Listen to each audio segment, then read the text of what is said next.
So with USC and UCLA bolting to the Big Ten, I've actually lost sleep over this because I love college football and despise the direction it's heading. There's a lot of things changing in the sport with NIL and the transfer portal and coaching contracts growing exponentially. Basically everything that is happening is hurting the fans and the sport. College football has become a monopoly and that hurts the consumer. You could argue that it's always been this way, or it has for some time at least, but in the past couple of years, things have gone from bad to worse.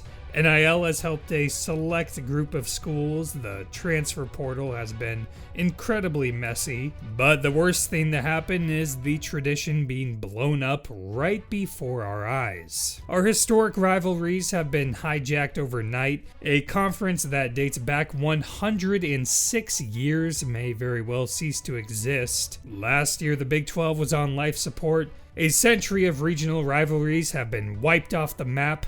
Lawyers are hard at work to get the top ACC teams out of their contracts so they can make the jump next. It's sad how Europeans were able to fight and take down the corrupt billionaires attempting to ruin their tradition with a Super League, but we sit here in our once beloved college football world and watch as it all falls apart. Now don't get me wrong, I like how we have a draft and salary cap in most of our pro leagues, so the same couple teams don't win the league every year like in Europe, but with college football, a Super League is forming right before our eyes, and it seems there's nothing we can do about it. I know the Power 5 was already kinda close to a Super League, but now we're just continually skimming the bottom off until we're left with 30 teams. Pretty much matching what a Pro League would be. We're witnessing the birth of the AAA to the NFL, while the rest of these historic programs get demoted to AA and Single A for reasons outside their control.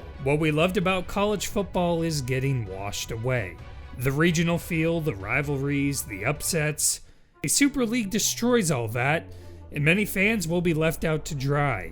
When the Big Ten gets their estimated billion-plus dollar deal and the Pac-12 is left scrambling to survive, and the Big 12 has already lost its two most valuable members, the gap between the haves and have-nots only grows. Before all this, the media companies who fell out of the Big Ten's contract negotiations could maybe go to the Pac-12 for quality college football, but now there may not be a Pac-12.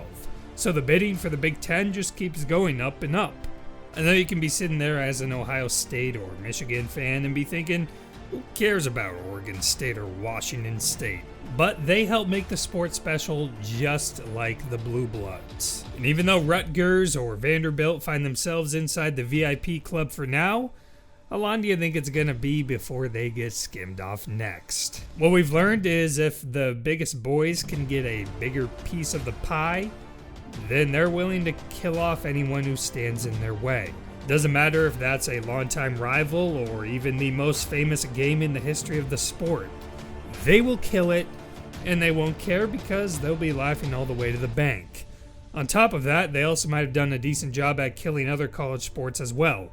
You know, the ones that don't make any money, which is basically everything but football and basketball. You can curse out Bevo the Longhorn, and yes, these schools are totally at fault, but the main culprit of this sad reality is ESPN. Of course, it's the billion-dollar corporation acting as the root of all evil. We might as well rename the SEC as the ESPN Conference and the Big Ten as the Fox Conference.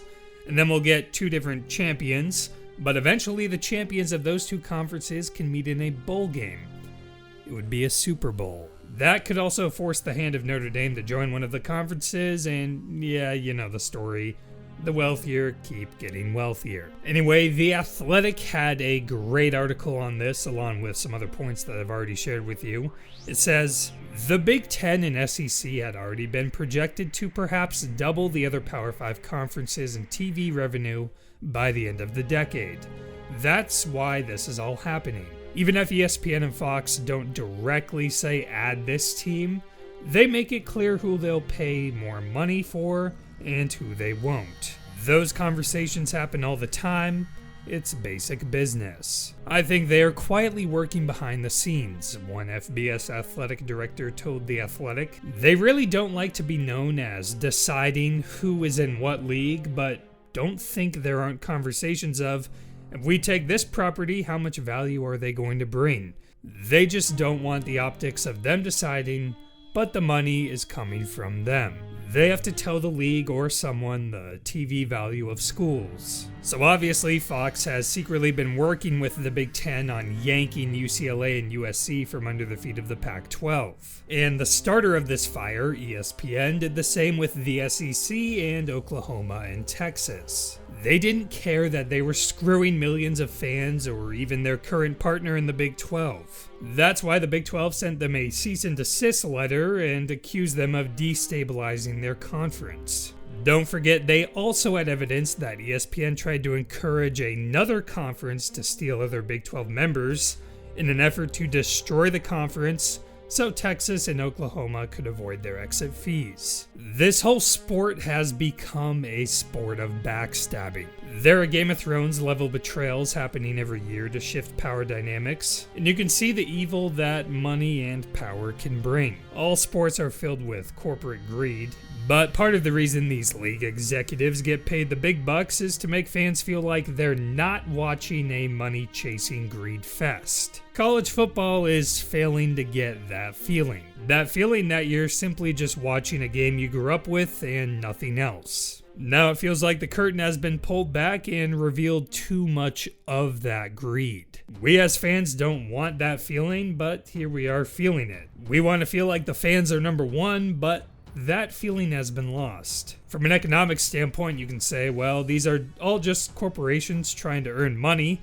How can we blame them? But when the corporation screws over the consumer while trying to earn more money, then the consumer can vote with their wallet. Will Washington State fans care to watch UCLA play Michigan in the future when they've been thrown down to AA? Some will, some won't. College football is gonna keep plenty of fans, but there's no doubt over the next few decades that it will lose some who were once die-hard fans of their program in the sport, as well as fail to gain part of a new generation. And that's the shame in all of this. 99% of sports fans in this country don't care for AAA baseball or the NBA G League, so why should they care about a 30-team minor league disguised as college football? It's more or less the same thing. It already took extra loyalty to be a fan of a smaller program, and that loyalty was rewarded with a sucker punch from none other than Mickey Mouse. And don't forget Larry Scott.